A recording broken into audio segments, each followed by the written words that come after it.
Surguja police के duty लगाई गई है, आप देख पा रहे होंगे।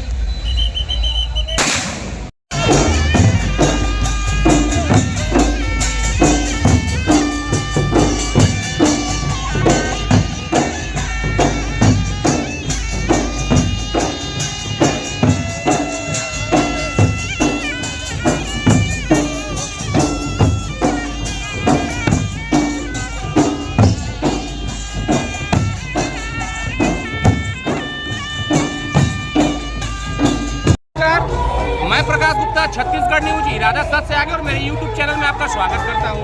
आप देख पा रहे होंगे कि यहाँ पे जो है अंबिकापुर के कला केंद्र मैदान में विश्व आदिवासी दिवस मनाया जा रहा है। एक तीर एक कमान हर आदिवासी एक समान। आप देख पा रहे होंगे कि यहाँ पे सभी वरिष्ठ बैठे हुए हैं। पूर्व मंत्री अमरजीत भगत जी आए हुए हैं। यहाँ का एक बार नज़ारा दिखाइए, हमारे कैमरा पर्सन आपको दिखाएंगे किस तरह से यहाँ पे जन सैलाब आए हुए हैं। आदिवासी समाज के लोग देख पा रहे होंगे और भी लोग आए हुए हैं। आइए यहाँ पे पूर्व मंत्री जी हैं,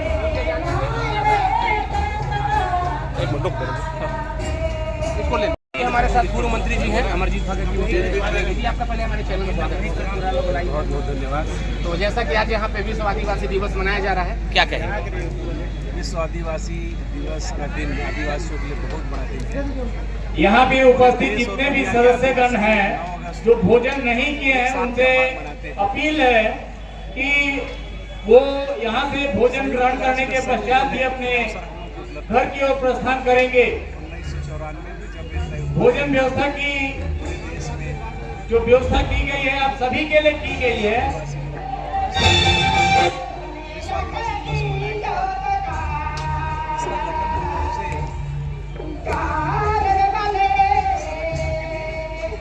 और अपने अधिकारों के लड़ाई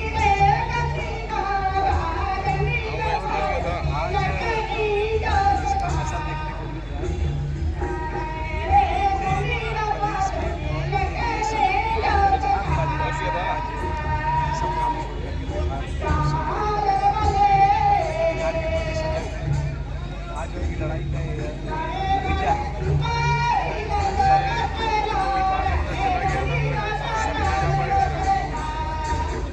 जब देश आजाद हुआ था सबको समझ आया, समय समय पर शिक्षा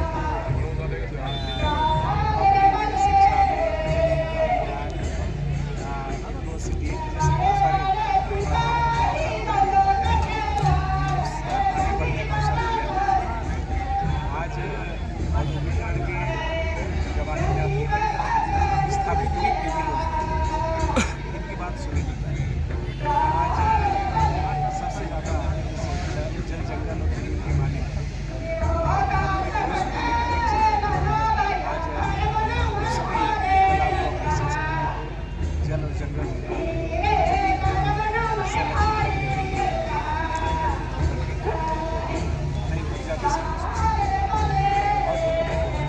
और आज रक्षाबंधन भी है, आप पूर्व मंत्री हैं, क्या कहना चाहेंगे? सभी भाइयों को सभी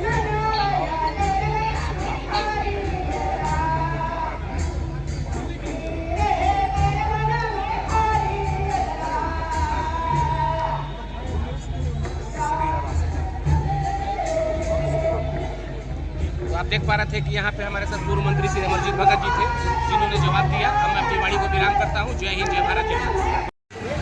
तो नमस्कार, मैं प्रकाश गुप्ता, छत्तीसगढ़ न्यूज इरादा सच से आगे और मेरे YouTube में आपका स्वागत करता हूँ।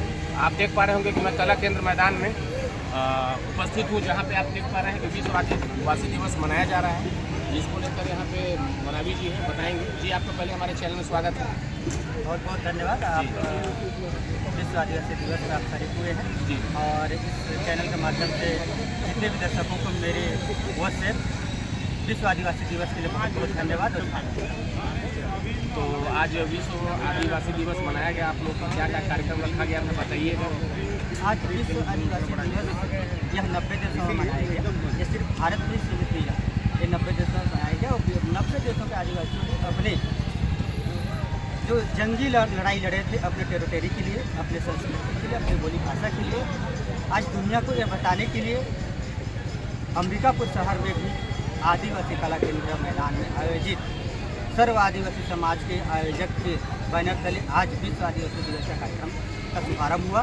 यह कार्यक्रम 10:30 बजे से शुरू होकर 7 बजे तक चला।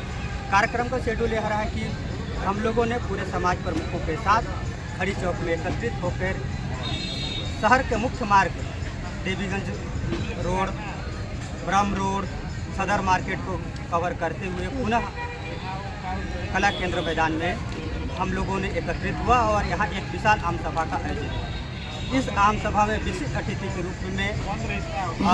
के रूप में बबलू टोप्पो जी यूपी से आए थे, हमारे विशेष प्रवक्ता के रूप में थे। वह रोहतासगढ़ किले उरांव कबीला का मुखिया था। वो इस सरगुजा में उनका आना यह मतलब संदेश जाता है कि हम आदिवासी सिर्फ छत्तीसगढ़ से ही नहीं है, हम पूरे भारत के आदिवासी एक हैं। इसका एकता करने के लिए यूपी से आए हुए बबलू धांगड़ जी एकता का परिचय देते हुए समाज में हो रहे अत्याचार, अनाचार, व्यभिचार और संवैधानिक लुटाई कुटाई और पिटाई के संबंध में हम सबों को आज अवगत कराया और यह जागरूक भी किया कि आप यदि अपनी अस्मिता की लड़ाई यदि लड़ना चाहते हैं तो हम लोगों को अभी वर्तमान में जो लूटा जा रहा है, किसके नाम से लूटा जा रहा है? हम लोगों को लूटा जा रहा है डिलिस्टिंग के नाम पर। सरकार हमारे साथ हमेशा से छल किया है। दूसरे लोग आज़ाद हो गए लेकिन हम आज़ाद नहीं हुए। डिलिस्टिंग का मतलब आपको बता दूं, 1961 में कुछ जातियों को आदिवासी से बाहर कर दिया गया। दूसरा बार फिर से परिसीमन हुआ 1971 में। 1971 में यहाँ से सरगुजा से बरगाह जाति को डिलिस्टिंग किया गया, पंचका जाति को किया गया और चेरवा जाति को, चेरवा बोलता हूँ, खैरवा आपका रजवार जाति, ये 3 जातियों को डिलिस्टिंग किया गया। इसके बाद यहाँ से डिलिस्टिंग हुआ किसान और नगसिया का।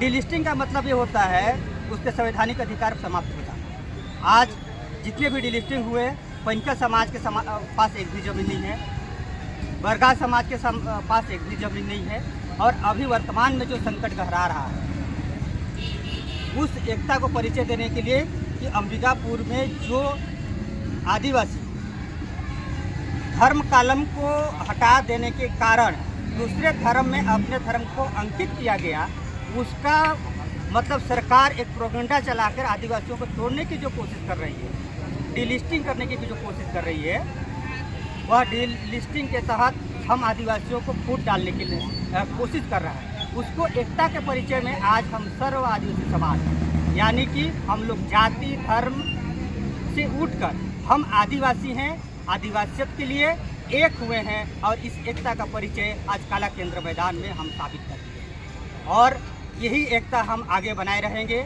हमको जाति और धर्मों से बांटना बंद करें, क्योंकि हम आदिवासी हैं, इस देश के पहले वासी हैं। हम धर्म से पूर्व के लोग हैं, हम अनाज काल में पूर्वी हैं। हमसे धर्म पैदा हुआ है, धर्म हमसे पैदा नहीं। हम धर्म को पैदा किए हैं, धर्म हमसे हुआ है। तो धर्म के में हम ना बांटें। धर्म आदमी को तोड़ता है, आदिवासी आदमी को जोड़ता है। आदिवासी क्षेत्र में जितने भी धर्म आए हैं, सब धर्म को हमने स्वीकार किया, किसी को हम लोग भगाया नहीं। लेकिन उनके तरीके से हम लोग को जो धर्म के नाम से तोड़ेंगे तो हम तोड़ जवाब देंगे। हम आदिवासी हैं, आदिवासियत को बरकरार रखेंगे। हम इसी मैसेज के माध्यम से हम लोगों को संदेश दे रहे हैं समाज के प्रमुखों को और अन्य समाज के लोग जो यहाँ स्थानीय लोगों को प्रताड़ित कर रहे हैं। हमारा अंबिकापुर का जंगल खत्म हो गया, फसलों को काटा जा रहा है, फर्जी ग्राम सभा हुआ। आज अंबिकापुर की स्थिति ये है कि मुख्य शहर में आदिवासी का जमीन है, आदिवासी गायब विस्थापित हो गए। सरकार के पास कोई डाटा नहीं कि आदिवासी कहाँ गए, किस स्थिति में है।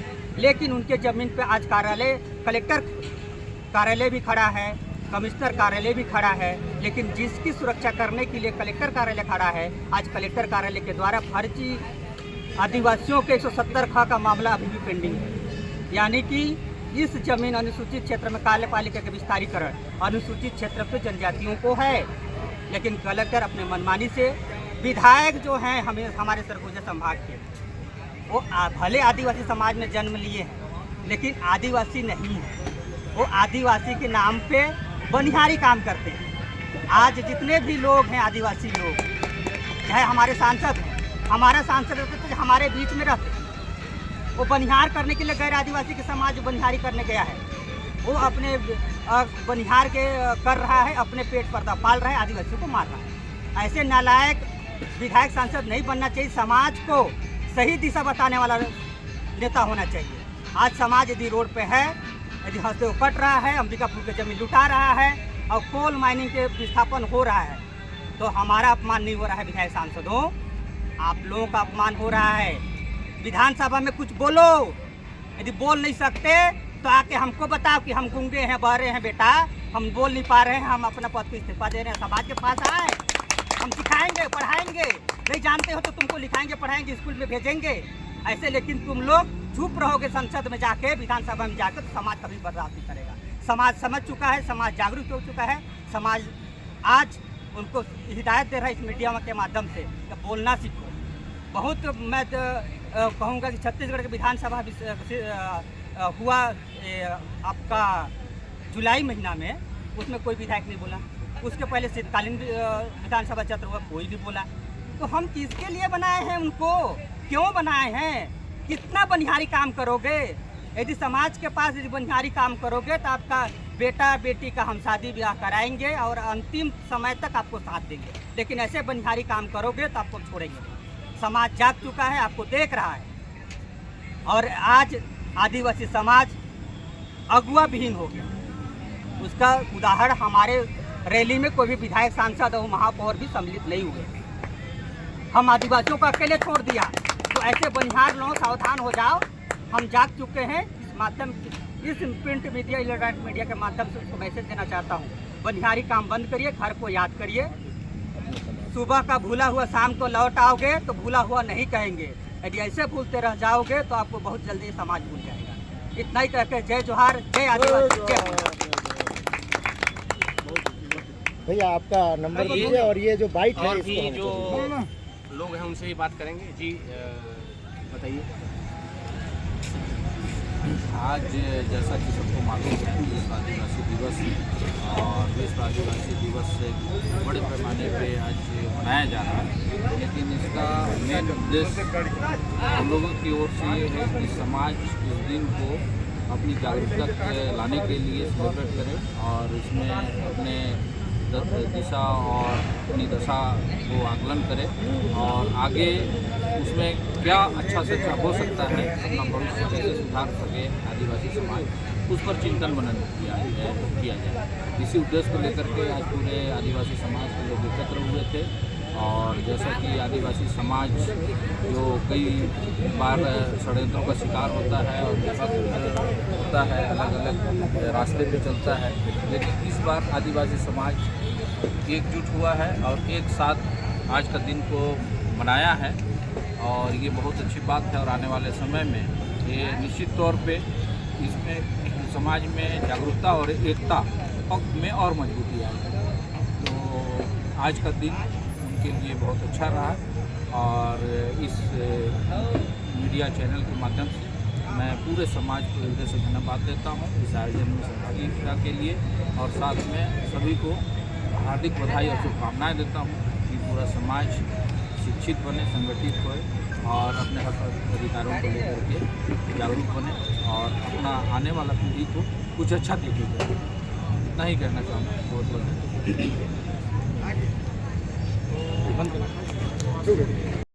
जी सभी को जय जोहार। और आज विश्व आदिवासी दिवस इंडिजिनस पीपुल्स डे की आप सभी को बहुत बहुत हार्दिक बधाई है। आज दुनिया के जितने मूल निवासी हैं आदिवासी हैं, वो यूनाइटेड नेशन ऑर्गेनाइजेशन की तरफ से जो हमको आदेशित किया गया है कि साल में 9 अगस्त के दिन इस दिवस को बड़े धूमधाम के साथ मनाना है और आदिवासियों का आज दिशा और दशा क्या है उस चीज़ को हमको समझना है और उनकी संस्कृति सभ्यता जो दुनिया में अगर कहा जाए तो सबसे उच्चतम दर्जे का है, हर एंगल पे समाजी दृष्टि से और भी अन्य दृष्टि से उसको अक्षुण्ण बनाए रखना है और उसका आगे भी बढ़ाते रहने की प्रयास करना है। ये इसका मेन उद्देश्य है। और कुछ कहना चाहते हैं हमारे दर्शकों को? आज विश्व आदिवासी दिवस है। जी मैं हमारे दर्शकों को मैं अंबिकापुर का मूल्य बढ़ा जो हमारा व्यवस्था है, पारंपरिक व्यवस्था, उसका अध्यक्ष हूँ। तो नौजवानों का एनर्जी जब रैली निकलती है वो देखते तो बनता है क्या एनर्जी है युवा युवतियों दोनों में, लेकिन अब विचारों की एनर्जी, विचारों को उनके मन में भरने की जो क्षमता है वो उनको लाना पड़ेगा, तब कहीं ये हमारे समाज का सुधार होगा, मैं ऐसा मानता हूँ। इसलिए नाच गान के साथ साथ में विचारों की जो क्षमता है उसको भी बढ़ाएं। अपना प्रभावकारी भूमिका निभाया था और आजादी के बाद हमको, जब देश आजाद हुआ तो हमको संवैधानिक अधिकार भी डॉक्टर भीमराव अंबेडकर जी के संविधान से हमको मिला है। शिक्षा का अधिकार, नौकरी का अधिकार, समानता का अधिकार, जमीन संरक्षण का अधिकार, तमाम प्रकार के अधिकार हमको मिला है। आज बहुत सारे मौके में आदिवासी समाज का अस्तित्व खतरे में है। आदिवासी पहले भी संघर्ष कर रहा था अपने जल जंगल और जमीन के लिए, और आज भी जल जंगल जमीन के लिए वो संघर्ष कर रहा है। आज औद्योगिक स्थापना के नाम पर हरे भरे जंगलों को उजाड़ा जा रहा है। सरगुजा से लेकर के बस्तर और रायगढ़ तक आज हमारा जमीन खतरे में है, आज हमारा जंगल खतरे में है, और औद्योगिकरण और मशीनीकरण में हम लोगों को तो लेबर का भी काम नहीं मिल रहा है। कहें कि हम अपने जमीन में, अपने घर में ही हम लोग पराये होकर के रह गए, मजदूर बन के रह गए।